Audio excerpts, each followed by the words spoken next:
हाय, good morning, सत श्री अकाल, आदाब, नमस्कार, वनकम, जय हिंद दोस्तों। कैसे आप लोग। जैसे कि पिछले कुछ दिनों से मैं लगातार वीडियो बना रहा हूँ। पूरे भारत में, उत्तर भारत में, मध्य भारत में ज़्यादातर जगह बुखार फैला हुआ है। उसमें भिन्न भिन्न प्रकार के बुखार हैं और जिसको मैं बोलता हूँ XYZ यानी खिचड़ी फीवर। वायरल ज़्यादातर है और हर साल ये वायरल फीवर होता है। और कुछ लोगों को ना बार बार वायरल फीवर होता है, बार बार फ्लू होगा। क्यों होता है ऐसा? कुछ लोगों को ही क्यों होता है, कुछ लोगों को कुछ भी नहीं होता पूरे पूरे साल। यानी कि हमारी इम्यूनिटी वीक है कुछ लोगों की। लेकिन आज मैं बात करने जा रहा हूं कि ऐसे दो विटामिन और एक मिनरल, इसका टेस्ट जरूर करा लेना अगर आपको बार बार वायरल फीवर होता है या बार बार गला खराब होता है या बार बार आपको फ्लू होता है। ठीक है, तो ये दो विटामिन है और एक मिनरल है। एक विटामिन B12, विटामिन D3 और सीरम आयरन। एक एक करके शुरू करते हैं। पहले विटामिन B12 पे आता हूं। अगर आज से करीब मुझे लगता है 10-15 साल हो गए जब से मैं देख रहा हूं कि हर दूसरे इंसान का कंप्लीट हेल्थ चेकअप कराओ तो विटामिन B12 कम आता है, विटामिन D कम आता है और उसका SGOT SGPT भी थोड़ा बढ़ा हुआ होता है। तो कुछ एक कॉमन सा पैटर्न नज़र आता है सारी रिपोर्ट्स में। मतलब ये कि हम जो भी खा रहे हैं वो एब्जॉर्ब नहीं हो रहा है। ठीक है, और जो एक आम भाषा में एक बोलते हैं कि बॉडी को लगता नहीं है।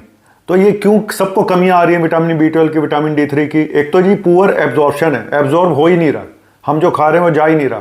कुछ लोग एसिडिटी की दवाइयां बहुत ज़्यादा खा रहे हैं, एंटासिड्स बहुत खा रहे हैं। वहाँ पे जहाँ पे देखा गया कि हाइड्रोक्लोरिक एसिड कम होता है वहाँ पे भी इसका एब्जॉर्प्शन कम हो जाता है। कुछ शुगर की दवाइयाँ हैं, मेटफॉर्मिन, वो B12 की कमी कर देती हैं।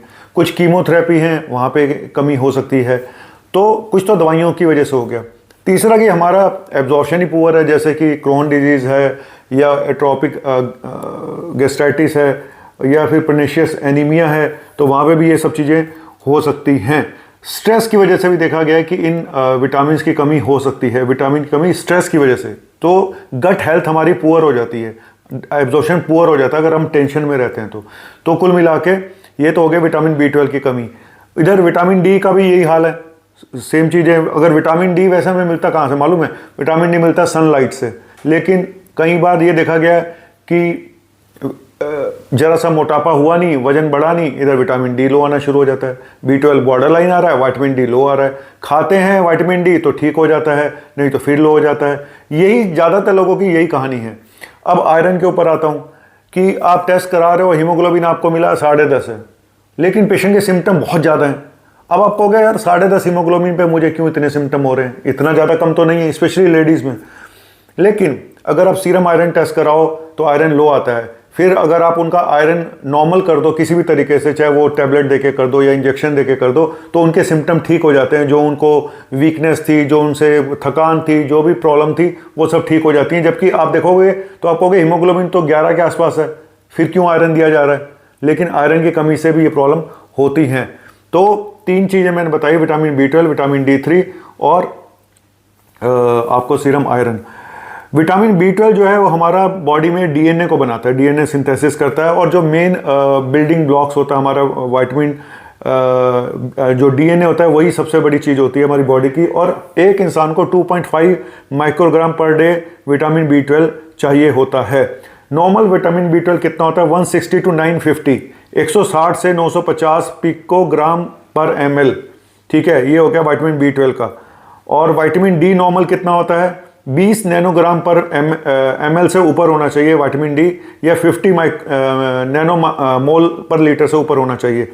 सीरम आयरन कितना होना चाहिए? 60 से 170 माइक्रोग्राम पर डेसीलीटर सीरम आयरन। तो मैंने 3 आपको बता दिए कि इनकी नॉर्मल रेंज एक्चुअली क्या होती है। विटामिन D जो होता है कैल्शियम एब्जॉर्प्शन के लिए बहुत ज़रूरी होता है, जो हमारे हार्ट के लिए ज़रूरी है, बोन्स के लिए ज़रूरी है।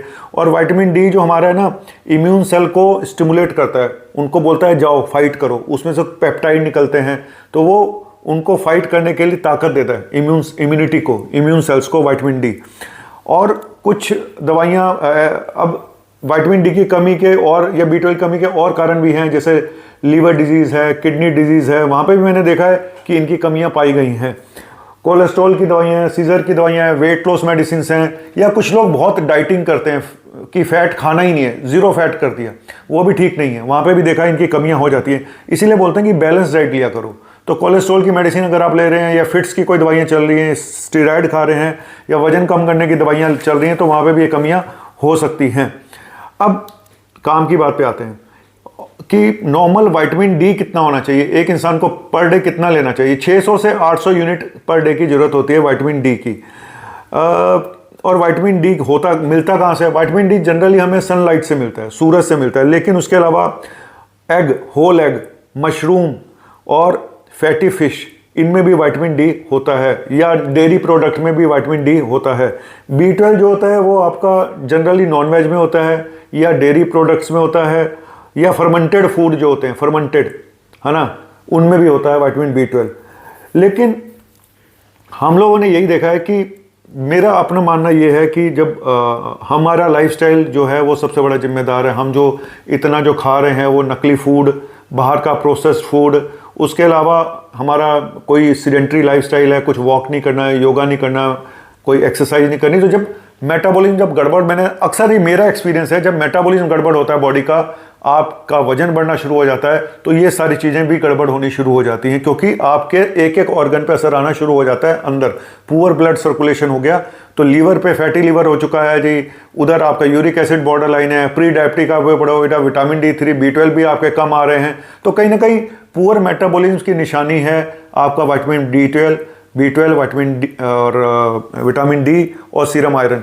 लेकिन इसके अलावा जो और विटामिन जरूरी होते हैं, शॉर्ट में बताता हूँ, vitamin C, vitamin E, zinc, selenium, ये भी बहुत ज़रूरी होते हैं हमारी इम्यूनिटी के लिए। लेकिन ये 3 टेस्ट जरूर कराओ, विटामिन D का, विटामिन B12 का, और तीसरा मैंने बताया सीरम आयरन का। भले हीमोग्लोबिन 11 के आसपास क्यों ना हो, लेकिन आयरन अगर लो है, कई लोगों को मिट्टी खाने की वो होती है आदत, उनमें भी हमने देखा कि सीरम आयरन लो होता है उनका।